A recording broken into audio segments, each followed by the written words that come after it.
இத கற்பனை பண்ணி பாருங்க. ஒருத்தன் வந்து உங்களோட ஏடிஎம் கார்டோட பின்ன திருட பார்க்குறான். அது எப்புட்ன்னா ஒரு கேமரா வழியா ரெக்கார்ட் பண்ணி நீங்க என்ன டைப் பண்றீங்கன்னு உங்களுக்கே தெரியாம திருட பார்க்குறான். இப்ப நான் சொல்லப் போற டெக்னாலஜி என்ன பண்ணும்னா, உங்களோட பாஸ்வேர்ட் இருக்குல்ல, அத யாராச்சும் திருட பார்த்தா அதுவே தன்னை தானே மாத்திக்கும். இது வந்து சயன்ஸ் ஃபிக்ஷன்லாம் கிடையாது. இது ஒரு ரியல் டெக்னாலஜி. இதுக்கு பேரு குவாண்டம் இன்டர்நெட். உலகத்துல இருக்க எல்லா நாடுமே இந்த டெக்னாலஜிய எப்படியாச்சும் கண்டுபிடிச்சிரணும்னு பில்லியன் டாலர்ஸ் கிட்ட செலவழிச்சுக்கிட்டு இருக்காங்க. இப்ப நம்ம யூஸ் பண்ற இன்டர்நெட்ட பார்ப்போம். WhatsAppல இப்ப நீங்க உங்க ஃப்ரெண்டுக்கு ஹாய்ன்னு ஒரு மெசேஜ் அனுப்புறீங்க. இப்ப இந்த மெசேஜ நீங்க அனுப்பும்போது, அது லெட்டரா தான் டிராவல் ஆகி, அந்த ஃப்ரெண்டுக்கு ஹாய்ன்னு போய் சேரும். இதுக்கு நடுவுல என்கிரிப்ஷன் மெத்தட்ன்னு WhatsApp புதுசா ஒண்ணு கொண்டு வந்தாங்க. என்கிரிப்ஷன் மெத்தட்னா என்னன்னு கேட்டீங்கன்னா, இப்ப ஹாய்ன்னு நீங்க ஒண்ணு அனுப்புறீங்கல்ல, அது வேற மெசேஜா மாறி, அது டிராவல் ஆகும்போது வேற மெசேஜ் மாரியே போகும். ஹாய்ங்கிறது வேற ஏதாச்சும் லெட்டர்லயோ, இல்ல வேற ஏதாச்சும் வேர்ட்லயோ போகும். அங்க போனோனே திருப்பி ஹாய்ன்னு கன்வெர்ட் ஆயிரும். இதுக்கு பேரு தான் என்கிரிப்ஷன் மெத்தட். பட் சயின்டிஸ்ட்லாம் என்ன சொல்றாங்கன்னா, இந்த என்கிரிப்ஷன் மெத்தடையே ஃபியூச்சர் குவாண்டம் கம்ப்யூட்டர்ஸ்லாம் வந்துட்டு ஈஸியா ஹேக் பண்ண முடியுமா? ஹேக் பண்ணி என்கிரிப்ஷன உடைச்சு என்ன மெசேஜ்ன்னு படிக்க வைக்க முடியும். ஸோ ஹேக்கர்ஸுக்கு இந்த என்கிரிப்ஷன்லாம் ஒரு மேட்டரே கிடையாதுன்னு சொல்றாங்க. ஸோ இந்த மாரி பிரைவசி காரணங்கள்லாம் நமக்கு இருக்கணும். கைய விட்டு போயிறக்கூடாதுன்னு சயின்டிஸ்ட் கண்டுபிடிக்கிற ஒரு விஷயம் தான் ஸ்மார்ட் இன்டர்நெட். இத புரிஞ்சுக்கணும்னா இப்படி நெனச்சுக்கங்க. ஒரு பபிள் இருக்கு. அந்த பபிள்குள்ள உங்களோட சீக்ரெட் இருக்குன்னு வச்சுக்கலாம். யாராச்சும் இந்த பப்ள தொட்டா அது உடைஞ்சிரும். அது உடையறதும் இல்லாம உங்களோட சீக்ரெட் அதுக்குள்ள இருந்துச்சுல்ல, அதுவும் சேர்ந்து அழிஞ்சு போயிரும். கிட்டத்தட்ட இந்த குவாண்டம் பார்ட்டிகிள்ஸ்ன்னு சொல்றதும் இதே மாரி தான் பிஹேவ் பண்ணும். இந்த இடத்துல சயின்டிஸ்ட் பபிளுக்கு பதிலா ஃபோட்டான்ஸ் அதாவது லைட்டோட ஒரு பார்ட்டிகிள யூஸ் பண்றாங்க. இந்த ஃபோட்டான்ஸ் உங்களோட சீக்ரெட் இன்ஃபர்மேஷன கேரி பண்ணும். இங்க தான் நம்ப முடியாத ஒரு விஷயம் நடக்குது.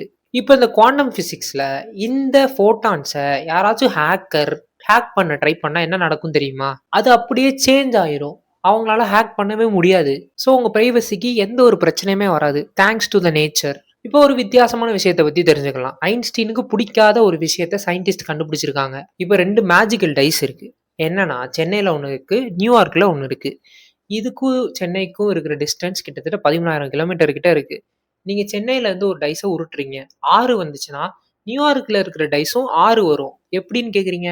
இதுக்கு பேரு தான் குவாண்டம் என்டாங்கில்மென்ட். இங்க என்ன அசையுதோ, அங்கேயும் அதே மாரி அசையும். இங்க 2 வந்துச்சுன்னா, நியூயார்க்லயும் 2 வரும். இங்க 4 வந்துச்சுன்னா, நியூயார்க்லயும் 4 வரும். மிஸ்டீரியஸா இதுக்கு ஏதோ ஒரு லிங்க் இருக்கிற மாரி நடக்கும். அதுவும் உடனே நடக்கும்.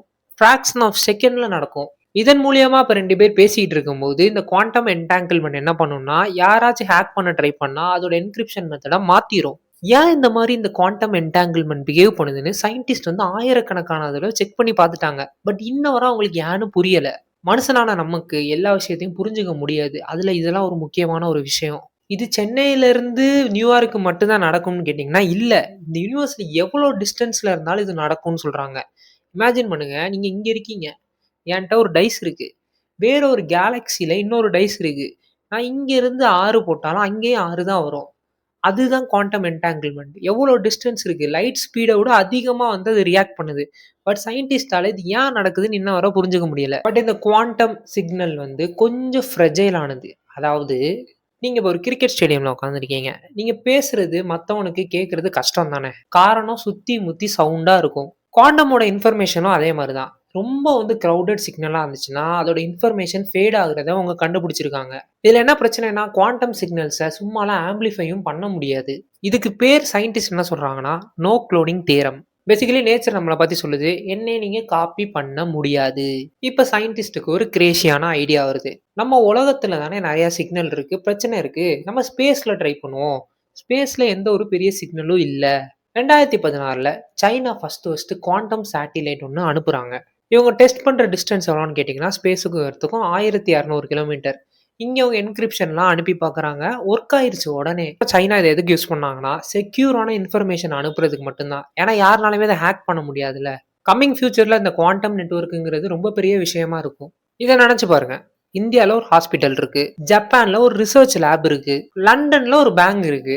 ஸ்பேஸ் கிராஃப்ட் எர்த்த சுத்திக்கிட்டு இருக்கு. ஆனா இது எல்லாமே அதுக்கு வர டீட்டெயில்ஸ் எல்லாம் இந்த குவாண்டம் மூலியமா செக்யூரா பேசிக்க முடியும். இந்த மாரி பெரிய பெரிய இடங்கள்ல இருந்து வர இன்ஃபர்மேஷன், அதாவது செக்யூர் இன்ஃபர்மேஷன்ஸ்லாம் ஹேக்கர்ஸால ஹேக்கே பண்ண முடியாது.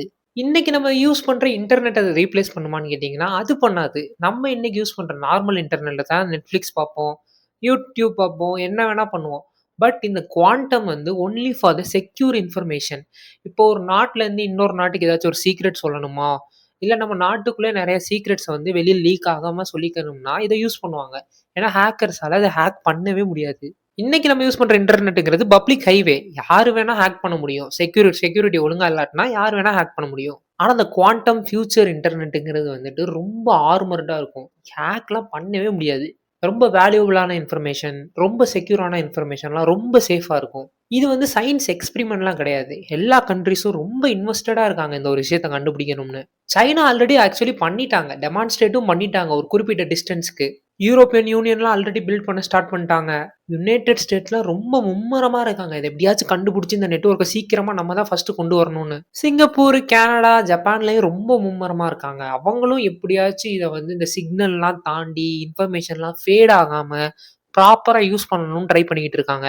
எந்த ஒரு நாடு இத ஃபர்ஸ்ட்டு முழுமையா கண்டுபிடிக்குதோ, அவங்க ரொம்ப பாதுகாப்பான நாடாவும், ரொம்ப செக்யூரான இன்ஃபர்மேஷன்லாம் ப்ரொவைட் பண்ற நாடாவும் மாறுவாங்க. பட் குவாண்டம் இன்டர்நெட் செய்றது நார்மல் இன்டர்நெட் மாரி கிடையாது. ரொம்ப கஷ்டமான விஷயம். அதுக்கு முக்கியமா சயின்டிஸ்ட்டுக்கு இந்த குவாண்டம் ஃப்ரெஜைலாவே இருக்கக்கூடாது. இந்த மெமரீஸ் எல்லாம் ப்ராப்பரா கேரி பண்ணி போய் குடுக்குற மாரி இருக்கணும். ரொம்ப ரிலையபிளாவும் இருக்கணும். ஏன்னா ரொம்ப லாங் டிஸ்டன்ஸ்‌க்கு தான் யூஸ் பண்ண போறாங்க. கரெக்ட்டா? ரொம்ப அக்யூரேட்டான லேசர்லாம் வேணும். ஏன்னா அது மூலியமா தான் வந்து இவங்க இந்த இன்ஃபர்மேஷன்லாம் அனுப்ப போறாங்க. ரொம்ப குளிர்லயும் ஒர்க் ஆகுற டிவைஸா இருக்கணும். ஏன்னா அவங்க வந்து அப்சல்யூட் 0 அப்படிங்கிற டெம்பரேச்சர்ல தான் இத வந்து இயக்க போறாங்க.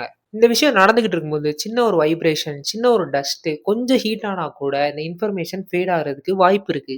நேச்சர் சொல்லுது, என்ட்ட வந்துட்டு ஒரு செம டெக்னாலஜி இருக்கு. பட் அத நீ முடிஞ்சா கண்டுபிடிச்சுக்க அப்படிங்கிற மாரி தான் இருக்கு. இப்ப நம்ம வீட்ல யூஸ் பண்ற ஃபைபர் இன்டர்நெட்லாம் ஒரு செகண்டுக்கு மில்லியன்ஸ் ஆஃப் ஃபோட்டான்ஸ் அதாவது லைட் வழியா தான் நம்மளுக்கு இன்ஃபர்மேஷன கொண்டாந்து தருது. பட் இந்த குவாண்டம்ங்கிறது சிங்கிள் ஃபோட்டான்ல தான் ஒர்க் ஆகும். ஒரு சிங்கிள் ஃபோட்டான் தான் எல்லா இன்ஃபர்மேஷனையும் கொண்டு வரும். இத வந்து காப்பி பண்ண முடியாது. அதுக்கு காரணம் நான் முன்னாடியே சொன்ன மாரி நோ குளோனிங் தியரம். ஏற்கனவே சயின்டிஸ்ட் எர்த்துக்கும், சேட்டிலைட்ஸ்க்கும் வச்சு டெஸ்ட்டும் பண்ணிட்டாங்க.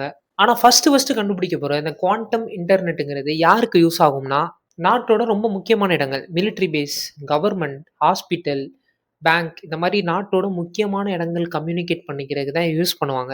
நம்ம சும்மா நம்ம ஃப்ரெண்டுக்கு WhatsApp யூஸ் பண்றதுக்குலாம் இந்த குவாண்டம் இன்டர்நெட்லாம் யூஸ் ஆகாது. பேசிக்கலி ஏன்னா இது ரொம்ப எக்ஸ்பென்சிவான ஒரு விஷயம். இன்னும் சில நாள்ல ஒரு நாட்டோட சீக்ரெட் இன்ஃபர்மேஷன்ஸ், செக்யூர் கம்யூனிகேஷன் எல்லாத்துக்குமே இதுதான் யூஸ் ஆகும். முதல்ல கண்டுபிடிச்ச இன்டர்நெட்ங்கிறது கம்ப்யூட்டர கனெக்ட் பண்ணுச்சு. அதுக்கப்புறம் கண்டுபிடிச்சது மக்கள கனெக்ட் பண்ணுச்சு. இப்ப லா ஆஃப் பிசிக்ஸ்ல இருக்க அந்த குவாண்டம் இன்டர்நெட்ங்கிறது நமக்கு ஒரு நல்ல கம்யூனிகேஷன் சிஸ்டம உருவாக்கி தர வாய்ப்பு இருக்கு.